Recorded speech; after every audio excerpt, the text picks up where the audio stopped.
Bueno, hoy es el Día Mundial del Corazón, iniciativa de la Federación Mundial del Corazón. Es Día Internacional de Concienciación sobre la pérdida y el desperdicio de alimentos también. Y se recuerda la batalla de Boquerón, ocurrida hace 90 años, que dio un punto de inflexión a favor de Paraguay a partir de ahí, y ganando Paraguay esa contienda que duró 3 años, del 32 al 35, en el Chaco Boreal, en el Chaco paraguayo, defendiendo nuestra heredad, nuestro territorio contra los bolivianos en aquel momento. La pregunta a cómo estamos hoy: ¿seremos capaces de defender el Paraguay si nos atacan nuevamente así? Tenemos varios ataques, pero si de repente así vienen tanques y qué sé yo, imaginariamente, porque eso ya no hay, ese tipo de lucha, pero ¿cómo nos vamos a defender nosotros, Alberto Acosta Garbarino, si ocurre una cosa así? ¿Qué dirías vos? ¿Cómo te va? Bienvenido, un placer. ¿Qué tal? Buenos días. Acércate. Buenos días, Bruno. Realmente es un placer compartir contigo casi esta tertulia, ¿verdad? Una charla distendida completamente. Se usa más conversatorio ahora, más que tertulia, ¿verdad? Claro. Palabra... Y tenemos que aprovechar porque tenés otra reunión a las 12:30 y tenés que llegar a tiempo. Sí. Decime, ¿estamos en condiciones? ¿Nosotros defendemos el Paraguay haciendo lo que hacemos cada uno de nosotros en sus respectivos ámbitos? ¿Defiende el Paraguay o se pliega a intereses foráneos o replican otras campanas y nosotros escuchamos esas otras campanas? ¿Cómo es la situación de un paraguayo hoy ante el acecho de la gente de afuera para con su territorio, digamos? Bueno, yo creo que así como en gran parte del siglo XX hubo un enfrentamiento entre dos ideologías, ¿verdad? Como fue el comunismo y el capitalismo, ¿verdad?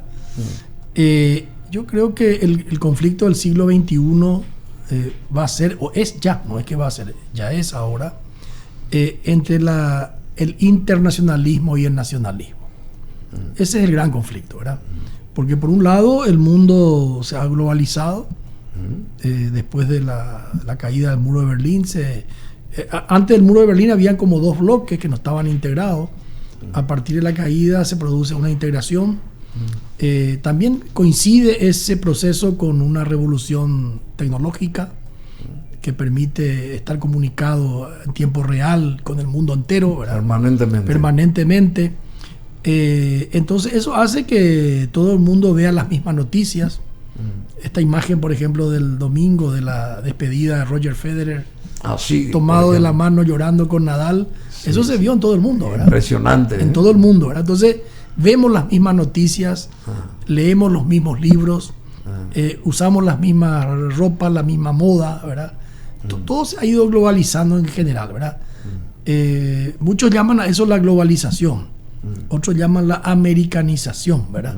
Porque evidentemente en ese mundo global la gran potencia, no solamente económica, militar, también cultural, es Estados Unidos. Bueno, pero si hablamos de América, somos nosotros también parte de América. Somos parte, sí. Somos americanos. Americanos, sí. Entonces, lo que te quiero decir que el mundo se ha globalizado, ¿verdad? ¿Y qué significa eso? La disputa es justamente lo que vos estás mencionando. Si adoptamos muchas de las costumbres, las ideas, lo que está pasando en el mundo, o nos encerramos y queremos reforzar nuestro nacionalismo, nuestra identidad, ¿verdad? ¿Y dónde está la paraguayidad, digamos, el patriotismo? Porque esa es la consulta también en esta pregunta. Bueno, pero ahí ¿dónde queda eso? Bueno, yo creo personalmente, y eso está plasmado en algunos planes a nivel nacional y a nivel también de Ende mismo, ¿verdad? Creo que el objetivo de toda nación, esto yo lo dije cuando cumplimos 200 años de vida independiente, dije en ese momento, este momento para mirar al pasado y celebrar el pasado, celebrar lo que hemos conseguido, la independencia, tenemos los límites definidos con los vecinos, pero es un momento de soñar con el futuro, ¿verdad? Y el soñar, yo decía, festejemos el bicentenario, pero soñemos con el tricentenario.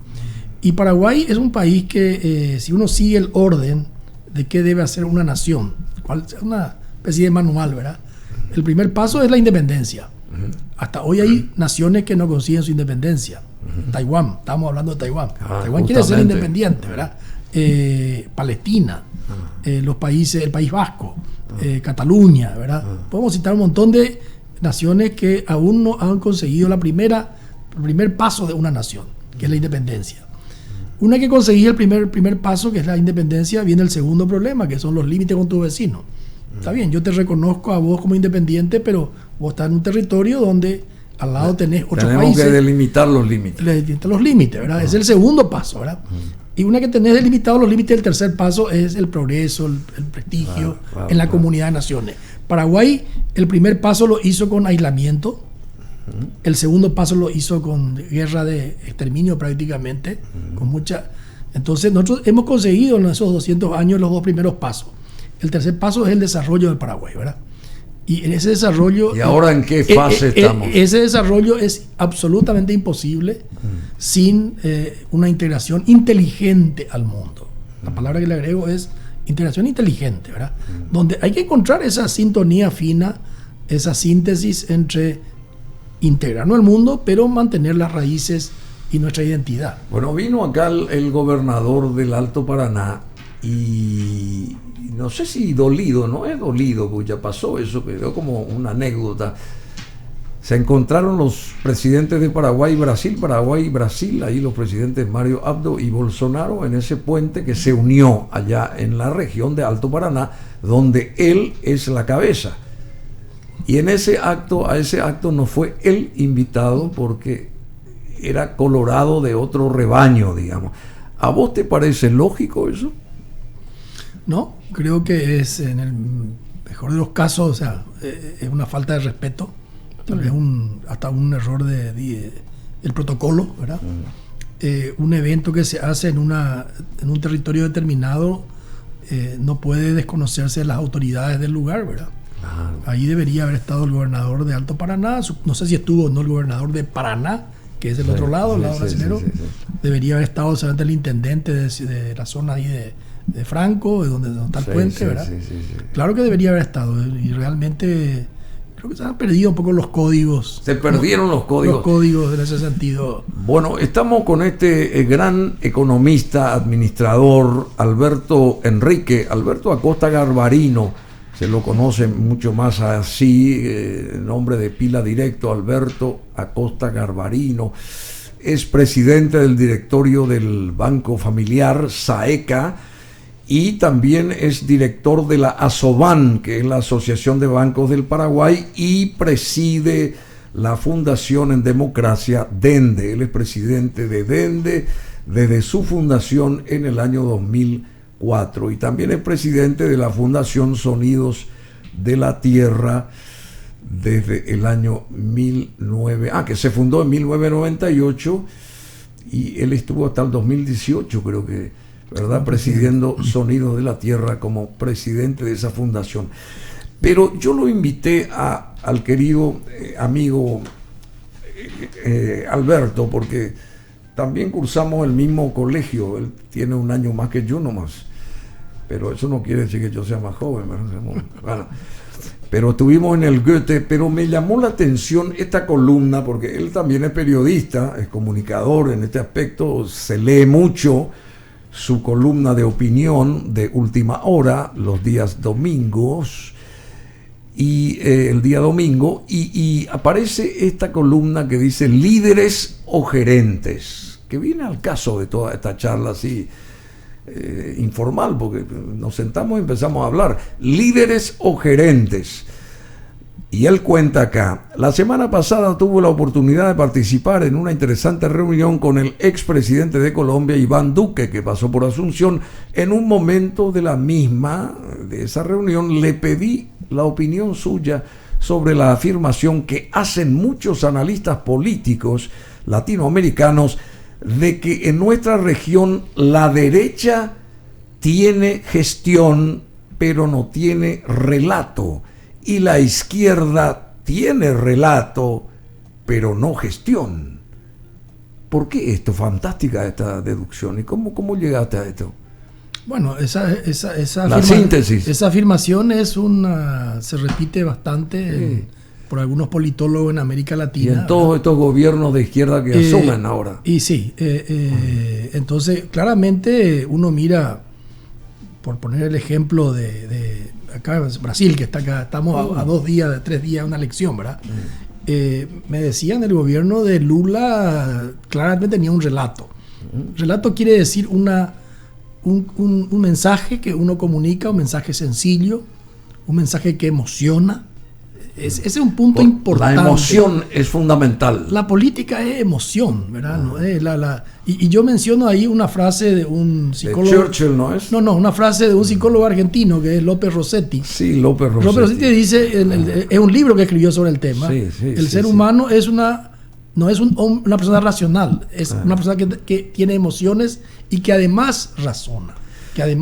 O sea que no es primero la emoción y luego la razón, ¿verdad? Qué bueno, porque los grandes líderes, sigue diciendo acá Alberto Acosta Garbarino, tienen mensajes que emocionan, que transmiten un sueño, como bien dijo, y que invitan a la acción. El discurso de sangre, esfuerzo, sudor y lágrima de Winston Churchill, el de Yo tuve un sueño de Martin Luther King, por ejemplo, y el de Elegimos ir a la luna en esta década de John Fitzgerald Kennedy, que fueron mensajes notables que permanecen en el tiempo de una gran emotividad, que transmitieron en su momento y siguen transmitiendo un sueño, invitan a la acción. ¿Es así? Así mismo.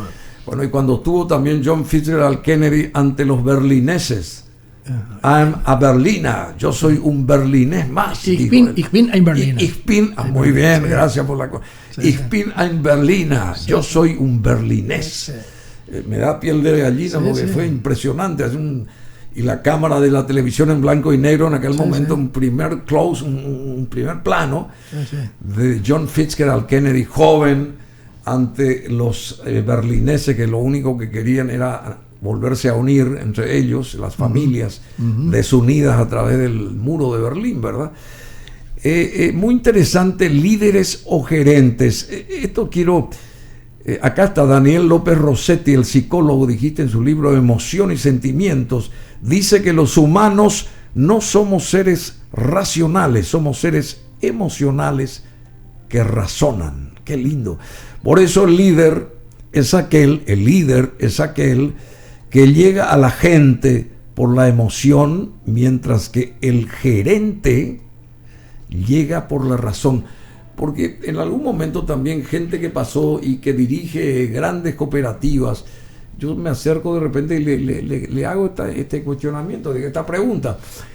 ¿Es igual gerenciar un país o tiene que ser indefectiblemente el presidente el que figura ahí, porque así, respetando los cánones y qué sé yo, los 200 y más años que tiene el Paraguay, en este caso de independencia, ¿verdad?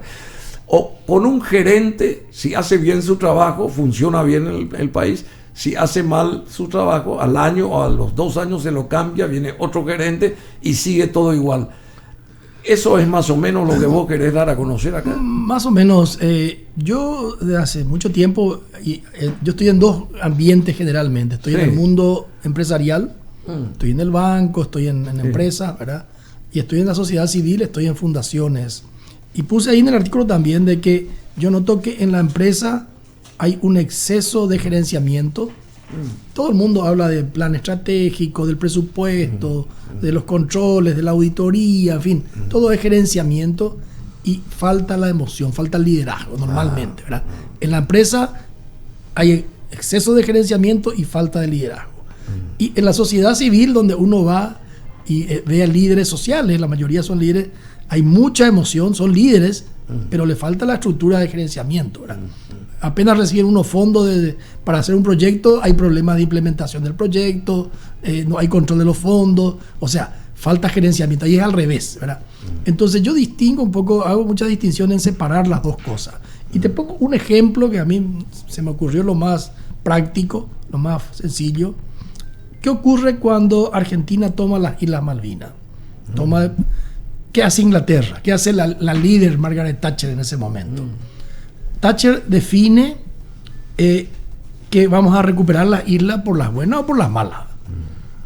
O sea, el que vamos a recuperar con mucho énfasis. Con mucho énfasis, esa es la visión de un líder. El líder una estadista. Un líder que dice, vamos a recuperar. El líder tiene una visión.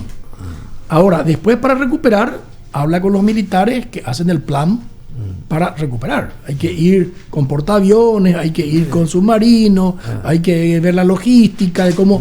Ese plan ya es el gerente. El líder marcó el rumbo.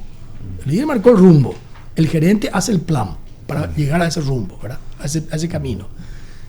Después, ¿qué hace Thatcher? Bueno, eso que dijiste de Kennedy. Sí. En esta década vamos a llegar a la luna. Después los científicos hacen los cohetes para llegar a la luna, ¿verdad? Los técnicos. Sí. Bueno, ¿qué hace Thatcher? Sigo un poquito el ejemplo de Thatcher nomás. Sí, Primero marca el rumbo.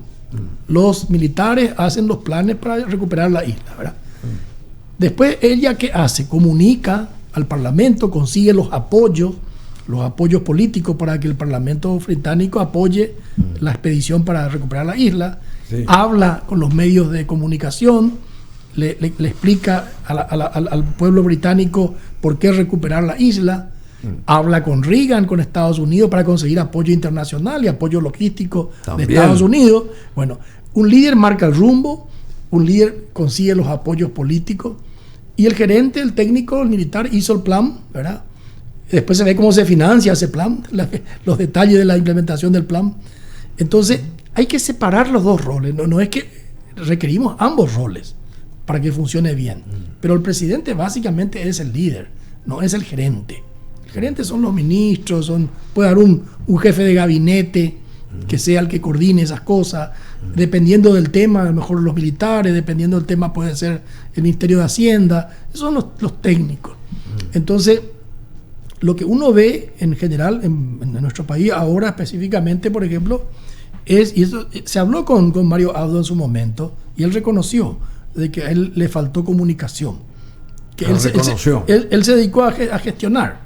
Como estábamos con la pandemia, estábamos con la crisis de la sequía, entonces él se dedicó a... Pero eso no, el rol del presidente es ser líder, ¿no? Para eso están los ministros. No ser gerente. No ser gerente, ¿verdad? En ese sentido lo que quiero, para diferenciar, ¿verdad? Por ejemplo, estamos con este tema de la transformación educativa. ¿Y a quién se le escucha? A la gente del Ministerio de Educación, que habla, una persona de segundo nivel del Ministerio de Educación son los portavoces del tema, ¿verdad? Este es un tema, si vos vas a querer transformar la educación, este es un tema del presidente, el liderazgo presidencial, que debería tipo Churchill, tipo Kennedy, tipo Martin Luther King, decir, yo tengo un sueño, quiero una educación diferente, ¿por qué motivo quiero algo diferente? Es el mensaje presidencial que se necesita. Pero ahora ya no lo vas a cambiar. No, ahora ya no. Ahora ya retirada ya. Pero es importante para futuro por lo menos poner la nota. Y es lo que ha ocurrido en América Latina, Bruno. Sí. Los presidentes tipo Piñera, que vienen del mundo empresarial, está acostumbrado a ver planes, a hacer presupuestos, a mostrar PowerPoint, los gráficos, cómo crece, cómo sube. Con eso no enamora a la gente, ¿verdad?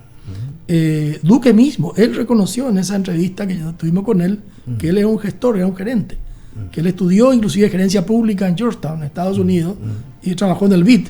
Entonces él se sentía un gerente y quería comunicar con resultados. Pero la política no es eso, ¿verdad? Bueno, justamente acá en este artículo tuyo, y interesante porque acá describe lo que estás también diciendo, por falta de un relato que emocione, se fue Macri y vino Fernández en la Argentina, se fue Piñera y vino Boric en Chile, y se fue Duque y vino Petro en Colombia, porque faltó emoción, y la emoción es la que mueve el que esté ahí al lado, ¿verdad? La persona que está cerca nuestro sienta lo que uno está tratando de incorporar a su propia vida y a la vida del que está ahí al lado, ¿verdad? Y ahí la emoción es la que trabaja, ¿es así? Así mismo, Bruno. Bueno, y desde la cabeza entonces eso se tiene que multiplicar para que todos nos emocionemos y acompañemos las buenas acciones o no, ¿verdad? O no, claro. Pero si no se habla, si no hay comunicación, entonces hay teléfono cortado, ¿o no es así? Y así mismo, y muchas veces creen que comunicación es tener un jefe de comunicación, un encargado de comunicación. Claro. La comunicación es la primera función del líder, ¿verdad? Bueno, rápidamente nomás, yo sé que tenés que irte y nuestros minutos están también muy marcaditos porque tenemos que ir a otras cositas antes de sellar este capítulo. Me llamó la atención esto que está pasando en la Argentina, vos como economista. Más de 16 millones de argentinos viven en la pobreza y casi 4 millones en la indigencia. O sea, 20 millones de personas están mal, muy mal, en la Argentina, un país de 45 millones de habitantes, prácticamente la mitad. ¿Qué quiere decir eso? ¿Está mal administrada esa nación, ese país? ¿Se manejó mal? ¿El rebote nos puede perjudicar a nosotros o no? Tomo el tema liderazgo en primer lugar, sí, y después te respondo, pero justamente también hay que aclarar eso, ¿verdad? El liderazgo, como yo te decía, es tener una visión. Ahora, la visión puede no ser buena. No siempre el líder te lleva a un rumbo correcto, ¿verdad? Claro. Hitler tenía una visión. Y llevó al desastre de Alemania, ¿verdad? O sea que el líder tiene una visión, pero no siempre es buena. Argentina tuvo la desgracia de tener liderazgos realmente que han hecho de este país, que había sido el país más rico de América Latina, ¿verdad? Sí, uno de los países más ricos del mundo. Un país más rico del mundo, que venció el analfabetismo antes que la mayoría de los países europeos. O sea, Argentina era una potencia realmente, y es el único país del mundo que todos queremos desarrollarnos, o sea, pasar del subdesarrollo al desarrollo. Argentina es el único país que alcanzó el desarrollo y se desarrolló. O sea que, se fue para abajo. Se fue para abajo, ¿verdad? Y bueno, ¿y producto de qué? De malos líderes, acá sumando ambas cosas, malos líderes con una visión populista, ¿verdad? De prometer cosas que no se podían cumplir. Se fue destruyendo todo ese aparato productivo tan rico que tenía Argentina. Y también de gestión, mala gestión, a la suma de las dos cosas. Uno escucha, yo tengo muchos amigos y muy queridos en Argentina, ¿verdad? Respetamos mucho a la Argentina. Pero uno escucha cosas allá que son realmente irracionales, ¿verdad? Desde el punto de vista inclusive técnico. Entonces, han cometido muchos errores, tanto de visión, mal rumbo, el rumbo inadecuado, y de mala gestión. Yo creo que ellos tuvieron problemas en ambos aspectos, ¿verdad? Y lamentablemente es un país que viene barranca abajo y no se ve una salida fácil. No se ve una salida auspiciosa. Auspiciosa porque es un país que hay ya un tema cultural de no trabajar. Se acostumbró la gente a recibir. En gran medida, no trabajar. En gran medida. Yo escribí un artículo que realmente no es mío. Yo quiera que nos pase eso acá. Ahí sería no es mi artículo, la hecatombe. No es mi artículo, sino que fue algo que le escuché una vez hace como 20 años a Mariano Grondona, a este gran periodista. El gran Mariano Grondona. Sí. Yo le escuché a él en una conferencia en la cual él explica cómo se empobreció Argentina. Y él, brevemente te digo, toma primero la clase obrera. La clase obrera se acostumbró a recibir sin trabajar, ¿verdad? Que el presentismo, que todos los beneficios. La clase media, que son mayoría inmigrantes, los abuelos, los padres, los inmigrantes vinieron a trabajar la chacra, eran chacareros, gente de chacra, pero lo único que soñaban era que su hijo sea doctor, que está bien. Trabajaban para los hijos. Para que los hijos estudien y sean doctores. Pero eran doctores que en lugar de estudiar, por ejemplo, cosas vinculadas a la producción, estudiaron mucho psicología, filosofía. Fueron un país, por las ramas. El país con más psicólogos y filósofos del mundo en base a la población es Argentina, ¿verdad? Sin pensar. Entonces, gente muy culta pero improductiva, ¿verdad? Entonces, una clase baja, una clase obrera que recibe sin trabajar, una clase media muy culta pero improductiva, y una clase alta que sueña vivir en París y en Londres, ¿verdad? Entonces, esa es la cultura. Muy buen análisis. De Grondona, no es mía, ¿verdad? Esa es la causa del empobrecimiento de Argentina, ¿verdad? Y Brasil, a ver, para el domingo, ¿qué pronosticas? Y todas las apuestas todas las fichas están colocadas que gana Lula, ¿verdad? Hay alguna discusión solamente si gana en primera vuelta o gana en segunda vuelta. Más o menos yo he visto algunas encuestas, la mayoría cree que va a ir a una segunda vuelta. ¿Y a nosotros nos va a beneficiar eso o nos va a tosigar eso? Porque vamos a ser los únicos de la región que vamos a quedarnos sin el istmo, ¿verdad? El istmo, sí. Vamos a hacerlo diferente, ¿verdad? Realmente te digo, no sé, porque realmente Lula siempre tiene la imagen de que fue muy pro Paraguay, ¿verdad? No te olvides que él nos dio la compensación, triplicó la compensación, pero era un Lula en una época diferente. Era un Lula con un Brasil creciendo, era el boom de los commodities. Hoy Brasil está estancado, los commodities ya acabó el boom de los commodities, el desempleo sigue siendo muy alto en Brasil. Y Lula, vamos a ver cómo llega. Yo creo que hay que ver más que Lula o Bolsonaro, hay que ver la composición del Congreso brasilero. Ahí venimos a otro tema que también podemos traer a Paraguay. En estos sistemas nuestros realmente estamos casi en un parlamentarismo.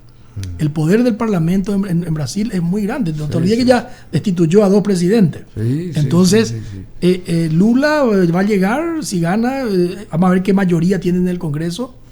Y si no tiene esa mayoría, va a tener que ir juntando esa mayoría. Lo hizo con corrupción en el pasado. Vamos a ver cómo lo hace ahora, ¿verdad? Brasil es un país complicado para gobernar. Y nosotros, ¿qué auguramos en las internas para diciembre y para abril? Sobre todo para abril, ¿qué pronosticas? Yo creo... ¿La concertación va a ser la triunfadora?